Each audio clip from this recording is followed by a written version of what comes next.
Kita beralih ke informasi selanjutnya. Saudara, libur panjang yang ditetapkan oleh pemerintah 28 Oktober mendatang mulai dimanfaatkan warga untuk berlibur. Untuk mengantisipasi penyebaran COVID-19, pemerintah mengimbau agar warga patuh terhadap protokol kesehatan guna memutus mata rantai penyebaran COVID-19. Libur panjang mulai 28 Oktober mendatang kemungkinan akan meningkatnya kunjungan wisatawan di sejumlah objek wisata. Untuk mengantisipasi penyebaran COVID-19, pemerintah Kota Banda Aceh menghimbau agar warga selalu memakai masker, mencuci tangan, menjaga jarak, dan menjauhi kerumunan.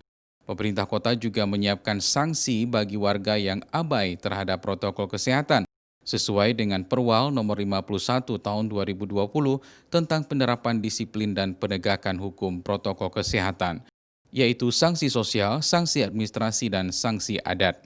Selain itu, Forum Koordinasi Pimpinan Daerah akan melakukan razia di pintu-pintu perbatasan Banda Aceh jelang libur panjang. Bagi wisatawan yang masuk ke Banda Aceh diwajibkan memakai masker dan menjalankan seluruh protokol kesehatan. Jika abai, tim penegakan disiplin dan penegakan hukum protokol kesehatan siap memberikan sanksi.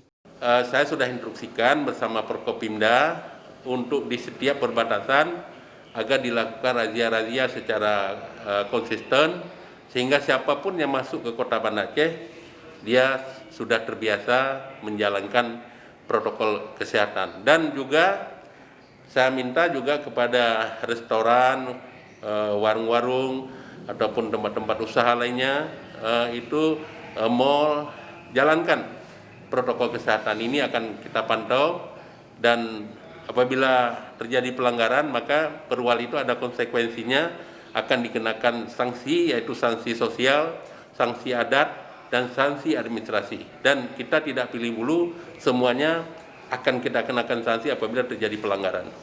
Sementara itu, Wali Kota Banda Aceh juga mengingatkan pengelola mal, pemilik kafe atau tempat usaha lainnya untuk menjalankan protokol kesehatan dan mengingatkan warga dan wisatawan yang berkunjung ke Banda Aceh untuk patuh terhadap protokol kesehatan.